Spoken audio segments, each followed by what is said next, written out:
Para quem não sabe, né, meu nome é Andréia, eu tenho atuado como missionária.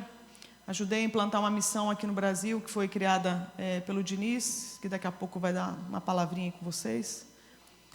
Por isso que eu quero dar uma breve reflexão sobre um texto aqui que me chama a atenção, para daí a gente poder dividir esse tempo e não ficar extenso para os irmãos. Mas ajudei a implantar essa missão lá em Vitória, no Espírito Santo. Alguns de vocês conhecem, já tivemos o privilégio de ter alguns daqui fazendo os nossos treinamentos, porque a gente é uma agência de missão urbana e o nosso trabalho é poder servir a igreja com ferramentas para poderem ser mais relevantes nesse tempo que a gente tem vivido. E muitos são os desafios.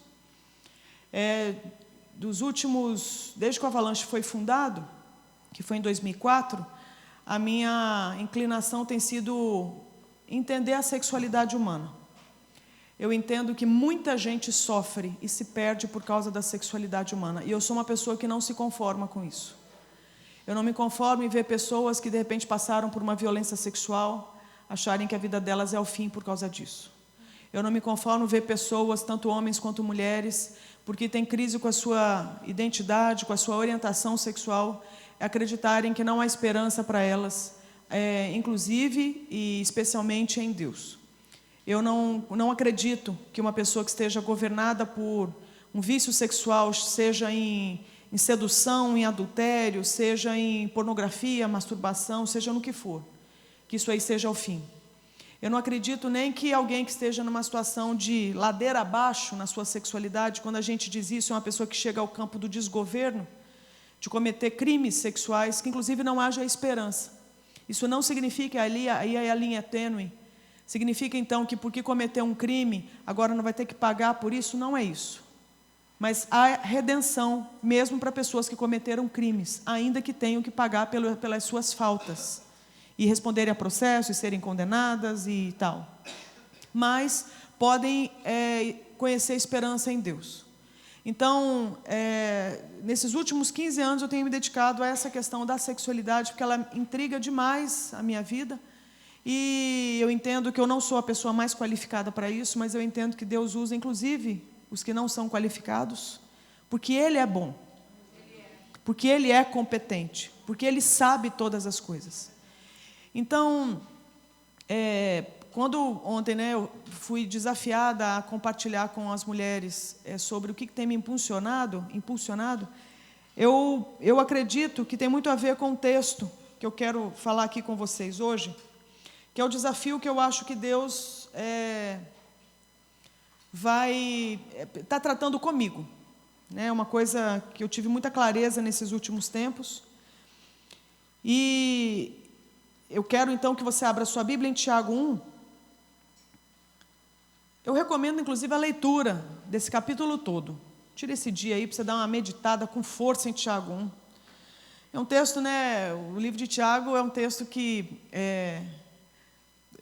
não foi fácil para encaixar nas escrituras, porque é um texto que confronta o cristão, porque uma das passagens diz que a fé sem obras é morta.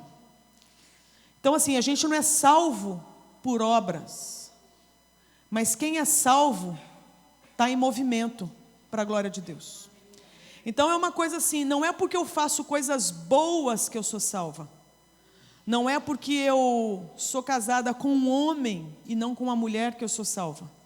Não é porque eu gerei um filho e tento ser boa mãe que eu sou salva. Não é porque eu sou missionária que eu sou salva. Não é porque eu não fumo que eu sou salva. A salvação não tem a ver com o que eu faço ou deixo de fazer. A salvação tem a ver com reconhecimento do que foi feito por mim. E aí nós estamos falando do que Cristo fez por mim. Então o fato de eu reconhecer o que foi feito por mim me salva exatamente da condenação de saber que eu não consigo agradar a Deus se depender de mim, mas tem alguém que agradou no meu lugar, e eu me escondo nele, e aí eu consigo livre acesso ao trono da graça, e Jesus é esse que nos salva, o Salvador do mundo. Então reconhecer o que Cristo fez é exatamente o que faz um morto espiritual se tornar um filho de Deus. Porque toda a ira para aquele que um dia afrontou a Deus, que é o caso de todos os humanos depois da queda, é o que faz com que toda a ira de Deus para esses humanos, todos nós que um dia nascemos do pecado, porque nascemos já inclinados para o mal, você tem alguma dúvida disso? Você ensina uma criança a mentir? Como que ela sabe? Você ensina uma criança a ser rebelde? Como que ela sabe? Você tem que dar um seminário para uma criança desobedecer? Como é que ela desobedece? Você tem que ensinar uma criança a não mentir, uma criança a obedecer, uma criança a ter limite, porque se depender dela, é ou não é? O reinado é outro. E ela vai dar de dedo na cara de todo mundo. Não é assim? Então, o ser humano já nasce inclinado para o mal. Não significa que ele não preste, ele presta. Ele continua sendo o quê? Tendo atributos maravilhosos. Você vai ver que o ser humano que não ama a Cristo, ele pode ser um bom cidadão. Você vai ver um casal, de repente, de ateus, serem bons pais. Você vai ver um casal de gente muçulmana ser justa. Você vai ver um casal de gente do candomblé ser generoso. Por quê? Porque todos os humanos carregam traços de Deus, que fomos feitos à imagem de Deus. Isso eu acho que para mim é uma aula de direitos humanos, isso aí é uma aula, é o berço de direitos humanos. Isso aí é a aula sobre dignidade. Saber que todo humano, os 7 bilhões de humanos, carregam ainda atributos de Deus. Você vai ver gente com senso de justiça. Gente, não tem? Você vai ver gente com bondade, com generosidade. Gente caridosa, gente piedosa, gente misericordiosa, gente que dá a vida pelo outro. Então você vê essas coisas maravilhosas acontecendo no meio de humanos que não amam a Cristo. Mas por que eles fazem isso? Não é porque são salvos, mas é porque são humanos e os humanos foram feitos à imagem de Deus. Deus é misericordioso, Deus é justo, Deus é ético, Deus é bom, Deus é amor. Então você vê, Deus fez a humanidade com traços dele. Ainda que a humanidade esteja inclinada para o mal, de não prestar culto a Deus, através da pessoa de Jesus, ela continua tendo o quê? Traços da imagem de Deus. Mas veja bem, a gente vai ter que entender que isso não é sinal de salvação. Aí a gente vai ver um texto, por exemplo, que fala, né, que a gente precisa também o quê? Não é só ser bom, não é ser só piedoso, só misericordioso. O ser humano ele não foi chamado só para ser bom. O ser humano foi criado para adorar a Deus. E você não adora quem você não conhece. Então Deus facilitou tanto para a nossa vida, para o nosso lado, que ele veio na forma de Jesus, humano. Então o próprio Jesus, já existindo, agora se torna humano e vem. E se torna agora Deus aqui encarnado, Deus com carne e osso. Deus que nasceu da barriga de uma mulher. Para e pensa, Jesus passando por um tubo vaginal. Uma viagem isso, né? E se tornar criança, e se tornar adolescente, se tornar um jovem, se tornar um homem. E ser tentado como qualquer humano é. Mas sendo Deus, vence tudo isso. E curiosamente, sem cometer um erro na lei criada pelo próprio Deus, ele cumpre toda a lei e ele é condenado. Então, assim, em termos de injustiça, se tem alguém que entende é Cristo. Em termos de violência, em termos de abuso, quem entende é Cristo. Porque ele era o único que não merecia ser condenado. E foi condenado injustamente. Poderia não ter dado o espírito dele. Ele podia estar pendurado naquela cruz até hoje. É interessante porque ninguém matou Cristo. Ele voluntariamente se entregou. Ele voluntariamente entrega o espírito. Agora, como é que você entende esse mistério? Deus ser condenado. Deus receber em si a ira do próprio Deus. Se não é para liberar a sua vida e a minha. Então, assim, nós temos que ser gratos. Nós temos que agradecer muito. A começar pela salvação. Então, que o Senhor renove a alegria da nossa salvação. Aí nós cremos naquilo que Cristo fez. A ira do próprio Deus vai sobre o próprio Deus e Jesus abre o acesso a nós inclinados para o mal, para nos achegarmos ao Pai dele. E ele ainda deixa a oração para nós. Quando vocês orarem, orem assim: Pai de Jesus Cristo? Não, Pai nosso. O Pai de Jesus agora é nosso Pai. Então nós somos convidados a nos deleitar da Trindade. Era Pai, Filho e Espírito. O mesmo Espírito que está lá, na Trindade, agora está em você e em mim, que somos cristãos. Isso significa que o Pai de Jesus é meu Pai. Isso significa que Jesus é meu irmão mais velho. Nós somos realmente o povo mais feliz da terra. Porque nós temos o privilégio de nos deleitar da Trindade, de chamar Deus de Pai. Aí vem a possibilidade da gente vivenciar isso aqui. Então, é maravilhoso, é maravilhoso. É praticamente o céu na terra. Não, e detalhe, você não passa isso sozinho, você tem os irmãos. Né? Nem isso, Deus pensou em todos os detalhes. Ele não chama os corpos de Cristo, ele chama o corpo. Então é um colado no outro. Então você vê, podia fazer um monte de culto num dia só, mas não, quer um lugar maior para ver se fica todo mundo junto. Não é verdade? Em termos de logística, talvez seria melhor o quê? Faz uns 17 cultos no domingo, o Haroldo que se lasque para pregar em todos. Eu não sei se vocês já pregaram, tiveram que pregar o mesmo sermão 3 ou 4 vezes num dia. Eu já fui desafiada. Eu não aguentava mais me ouvir. É insuportável. Eu falei assim, meu Deus, eu não aguento mais me ouvir. Mas eu tinha que pregar de novo. Por quê? Porque é tão grande. Você tem que fazer o quê? Picar várias vezes para dar conta de trazer o povo todo. Então, ainda, isso é o típico de problema bom, né? Isso é um problema bom. Como é que faz caber o povo todo? Isso é um problema maravilhoso. Quantos queriam ter esse problema e não tem? Não é? Você vai na Europa, isso não é um problema. Né? Cabe em volta de uma mesa a igreja. E sobra cadeira. Não é? Isso aqui é um privilégio, um problema bom. A igreja brasileira, ela realmente é fértil. O povo está convertendo, o povo está se entregando. Só que agora vem o desafio. Como é que nós vamos viver essa vida cristã? E aí, fiz essa introdução para poder chegar nisso. Quando você lê o texto de Tiago, nós que somos cristãos, somos desafiados, por exemplo, a isso aqui. Tiago 1, a partir do versículo 2. Meus irmãos, presta atenção nisso aqui. Tende grande gozo quando cairdes em várias tentações. Tem até uma outra tradução aqui, ó. Meus irmãos, tende grande gozo quando vos forem enviadas várias provas. Você fala, está amarrado, né? Isso aqui é o Satanás falando, só pode. Não, não é não. É o próprio Deus. Está escrito para nós, irmãos, nós, povo de Deus, termos grande alegria quando forem enviadas várias provas na nossa vida. Sabendo que a prova da vossa fé produz perseverança. Em outras traduções, produz paciência. Tenha, porém, a paciência a sua obra perfeita, para que sejais perfeitos e completos, sem faltar em coisa alguma. E se algum de vós tem falta de sabedoria, aí eu fico de cara, porque Deus realmente foi minucioso.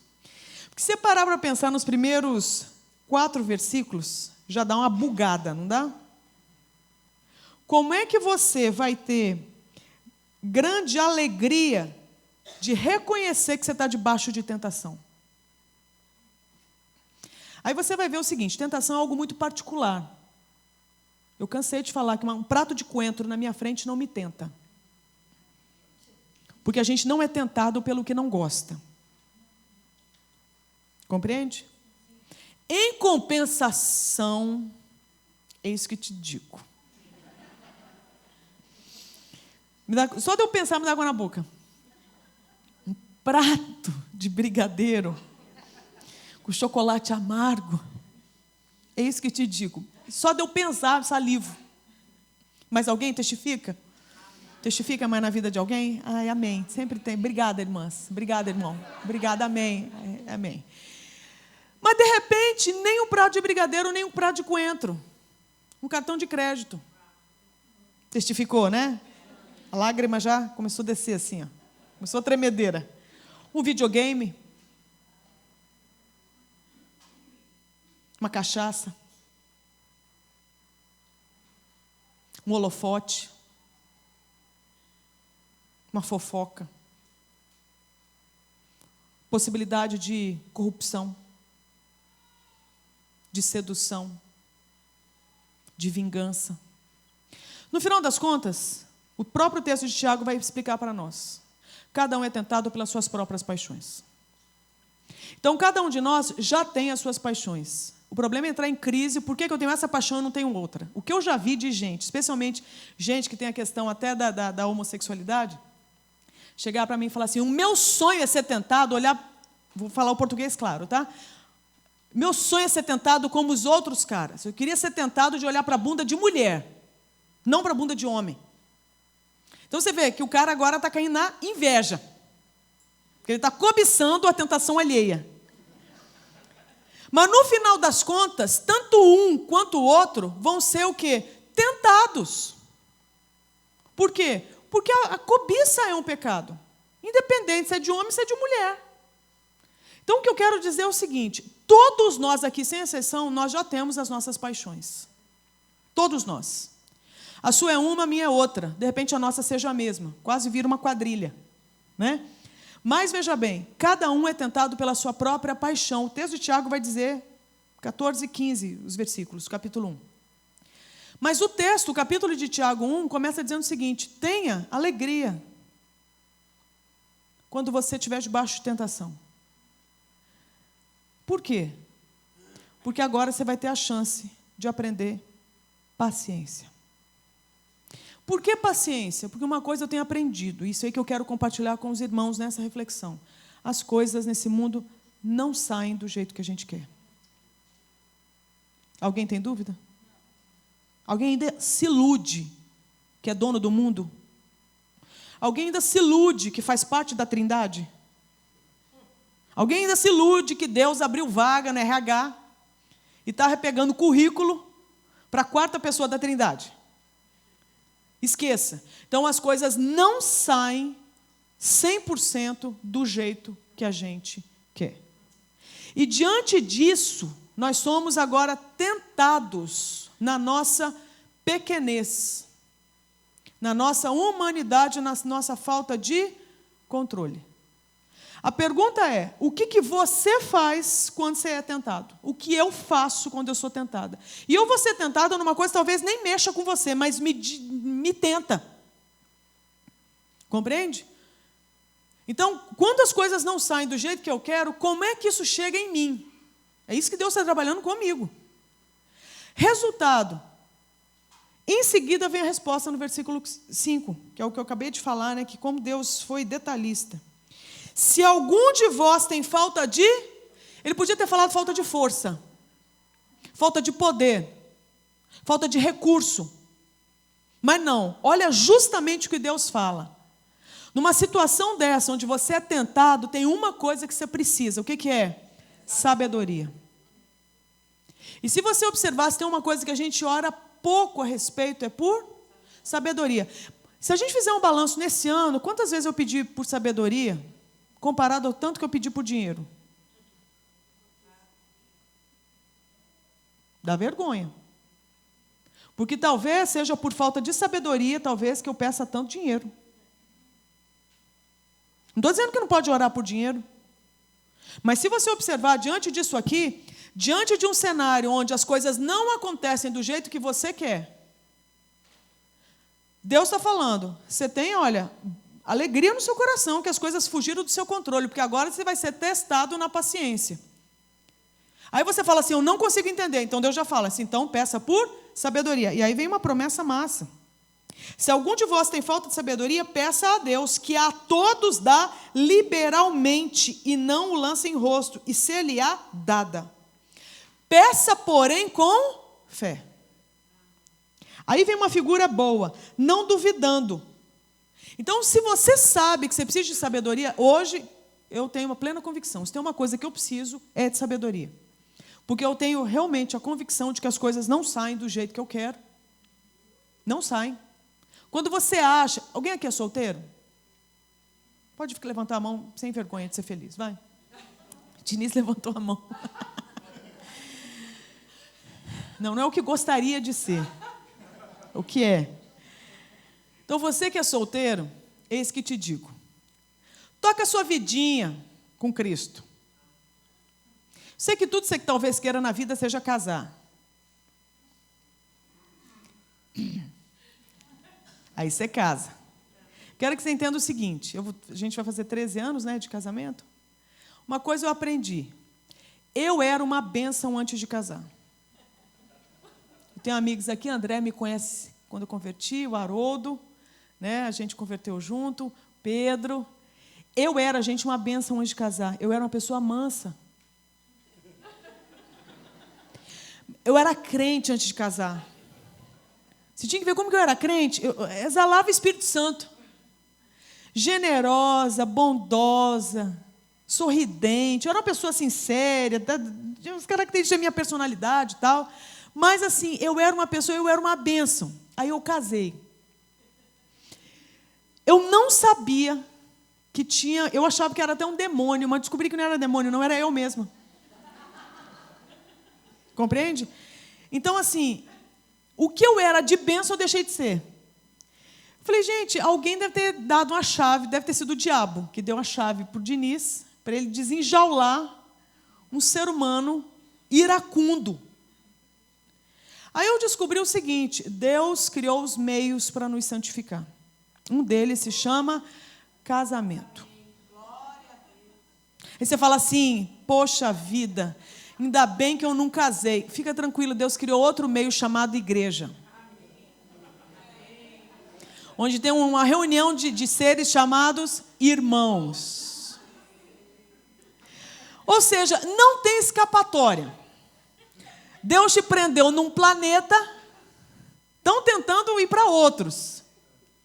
Mas nem sozinho você dá conta de ir. Ou seja, você vai ter que ir com algum ser humano que vai ser instrumento de santificação na sua vida. É uma bênção estar junto. Aqui, ó. Acabou o culto, você vaza. Agora mora junto. Mora em comunidade. Então Deus criou os meios dele de arregaçar com a gente. Compreende? De botar para fora o que há de pior em nós. Para ver se a gente, inclusive, se arrepende. Dependendo da misericórdia dele, melhora. Quando você acha que você está melhorzinho, vai para encontro de casal, e aconselhado, e pede sabedoria, quando você acha que você já está tudo sob controle, olha, estamos em harmonia, que bênção, aí você descobre que vem a fase hard, filhos. E aí surge, não é um adulto maduro, surge uma criança. Fizeram uma descoberta, né? Que o som que mais incomoda um adulto de todos é o de um bebê chorando. Quem lembra do primeiro filho, ou daquele sobrinho que você foi cuidar, neto não digo, porque neto já está, né, experiente. E você repara, né? Porque os pais são aqueles que nunca foram. E que um dia foram solteiros. Não são os avós, são os pais. Os pais vão ter que criar aquilo ali sem saber. E aí surge um ser humano que chora. E que não pede permissão para a hora de chorar. Posso chorar agora no velório? Não? Eu espero. Não. Ele chora em qualquer hora. Ele não quer nem saber. É ou não é? Não fala. Para te deixar louco, não fala. Então você vai ter que entender um outro idioma, que é o idioma do choro. Você descobre que tem choros e choros. É um choro de fome, é um choro de sono, é um choro de dor, é um choro de manha, é um choro de sei lá o quê, é um choro. Não sabe o que fazer, chora. É um desespero. Então, se você observar, a vida da gente vai ser um tratamento atrás do outro. Deus criando os meios dele para ver qual vai ser a nossa atitude diante de todas as circunstâncias. No final das contas, você vai descobrir, é Deus te colocando em situações onde você vai ter que amadurecer, ser tratado. Para ver se diante disso a gente o quê? Pede sabedoria. Sabedoria para quê? Para ser como Jesus, porque Jesus consegue agradar o Pai. Então veja bem, gente, nesse final aí de ano, eu quero dividir com vocês esse texto e dizer o seguinte, nesse mundo você vai passar por aflição, tá? Se está passando por aflição, bem-vindo ao mundo. Jesus falou e está se cumprindo. Você pode ir para uma igreja maior, tudo maravilhoso, o ar-condicionado funciona melhor, mas Deus vai dar um jeito. Ele vai dar um jeito. né? Microfone na hora, não funciona, né? Na hora, pode ser controle, você vai perder, para você se lembrar que para Deus você não serve, mas que você pode recorrer a Ele pode te dar sabedoria para você saber lidar com as situações que fogem do seu controle, mas lidar de um jeito que glorifique a Deus, porque é o jeito de Jesus. Tudo que Jesus fazia, pensa, Jesus suando sangue, de angústia, correndo o risco de ser separado do Pai dele. Isso é uma aberração quando o assunto é trindade. O Pai ser separado do Filho, o Filho ser separado do Pai, Deus que é santo ser culpado de pecado, sem nunca ter pecado. Isso é uma aberração, você parar a pensar. Isso é um troço que não combina, que é um escândalo. E Jesus orar e falar: Pai, afasta de mim esse cálice. E de repente ele continua a oração: mas seja feita a tua vontade, não a minha. E ele voluntariamente entrega o Espírito. Então, se você observar uma cena sabe, de angústia, de tribulação, de tormento, de profunda tentação, Jesus persevera. E esse Espírito que está nele, que ele é o doador do Espírito, está em nós que somos cristãos. Então, com isso, eu quero dizer assim, eu li recentemente o texto de um professor meu, que postou aí no Instagram dele, que às vezes a gente tem a ilusão de que os grandes feitos, os grandes nomes da fé cristã, as atitudes dessas pessoas surgiram de momentos assim únicos. E na verdade não, as grandes conquistas elas foram feitas de decisões pequenas, isoladas, cotidianas. Eu quero te encorajar, na verdade, a dizer o seguinte: não espere esse grande momento, esse grande dia onde você vai triunfar. É hoje. É agora. Na hora que você for tentado a tripudiar alguém, a falar mal, a ser folgado, a ser egoísta, a ser guloso, a ser ganancioso. A vida cristã, ela é feita dessas pequenas escolhas, que no todo mostram que esse povo é diferente.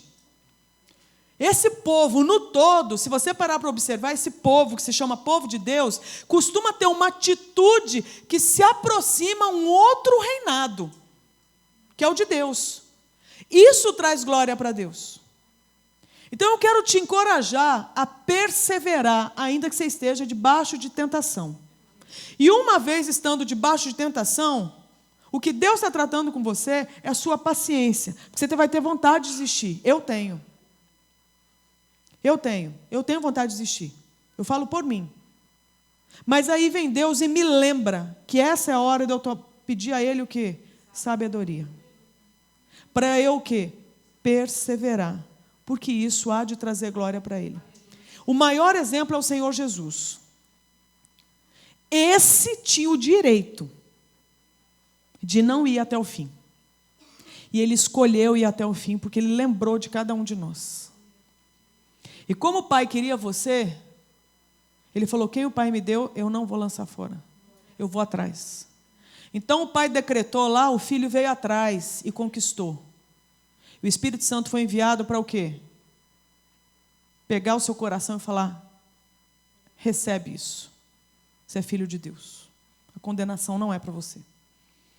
Então, uma vez sabendo que nós somos esse povo, eu quero deixar isso. Vamos perseverar, clamando por sabedoria, para que a gente tenha paciência, ainda que os dias sejam difíceis, que sejam maus. E aí você vai ter um monte de situação que você vai perder o controle, faz parte. E nesse meio tempo, o que a gente faz? Clama por sabedoria. Persevera pacientemente, porque isso dá glória para Deus. Isso no todo dá um movimento bom. Porque a figura que é usada aqui em seguida, e aí eu fecho a minha reflexão com isso, a figura que é usada aqui: se algum de vós tem falta de sabedoria, peça a Deus, que a todos dá liberalmente, não o lança em rosto, e se lhe é dada. Peça, porém, com fé, não duvidando, porque o que duvida é semelhante à onda do mar, que é levada pelo vento e lançada de uma para outra parte. Eu moro, nossa casa fica pertinho da praia. Fazer o quê, né? Se Deus quiser abençoar. Aprove ao Senhor, não é verdade? Então, a nossa casinha fica lá, 100 metros da praia, e se tem uma coisa que a gente realmente observa, é que a onda vem e a onda vai.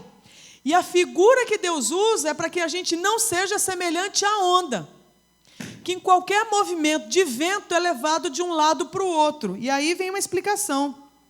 Não pense tal homem, versículo 7, que receberá do Senhor alguma coisa.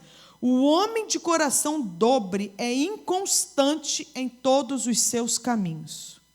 Você confiaria numa pessoa como uma onda? Você não confia. Se você observar, então, Deus está querendo tratar o que em nós? Esse espírito dobre. Essa atitude dobre. Que uma hora está firme, outra hora negocia os princípios. Que uma hora ama a Deus, outra hora ama o quê? A si próprio. Que é a nossa luta, gente. A sua e a minha. Ser tentado é o quê? Você tem a vontade de Deus, você tem a sua. Você está querendo ir para a sua e não para a de Deus. Ser tentado é isso. Você tem ali o chocolate e você tem, né, a fé em Deus. Eu posso comer o chocolate? Posso, mas eu preciso comer o chocolate todas as vezes que eu estou ansiosa? Não. Compreende? Então, você vai ver que tem hora, o que era para ser um mimo, acaba virando o quê? Um ídolo. Então, coisas que eram para ser para a glória de Deus, acabam virando o quê? O meu controle, o meu domínio. Isso é pecado. Então, assim, eu perco o equilíbrio. Então, eu acabo virando o quê? Uma hora eu amo a Deus, estou aqui pregando. Daqui a pouco o quê? Enfio a minha cara naquilo que eu acho que vai resolver os meus problemas. E que não é Deus. Isso é um ânimo dobro. Eu estou parecendo uma onda. Que vem um vento de problema. Naquele momento que eu adorava a Deus, agora eu estou o quê? Confiando que uma coisa criada é capaz de me dar a paz. Isso é pecado. Não importa se é 1 quilo de chocolate ou se é uma coisinha de nada. Por quê? Porque Deus não olha, não é a aparência, não é a quantidade. É o meu coração. Compreende? Então, que até, sabe, a gente possa nesse final de ano estar avaliando e tentar ter mais, não é fazer voto nem nada, mas é ter uma fé examinada, ter uma adoração, um culto racional a Deus, de que a gente escolhe pedir realmente a Deus, a gente escolhe adorar a Deus de forma sábia, de forma paciente, de forma obediente, de forma perseverante, reconhecendo que coisas vão fugir do nosso controle, mas que a gente pode pedir por sabedoria, Ele há de nos dar, para que a gente não seja como onda, que muda de um lugar para o outro, deixando o amor a Deus diminuído. E Ele não é digno de ter um amor porco desse. Ele é digno de ter um amor de excelência. Amém? Você recebe isso no seu coração? Amém. Então vamos orar?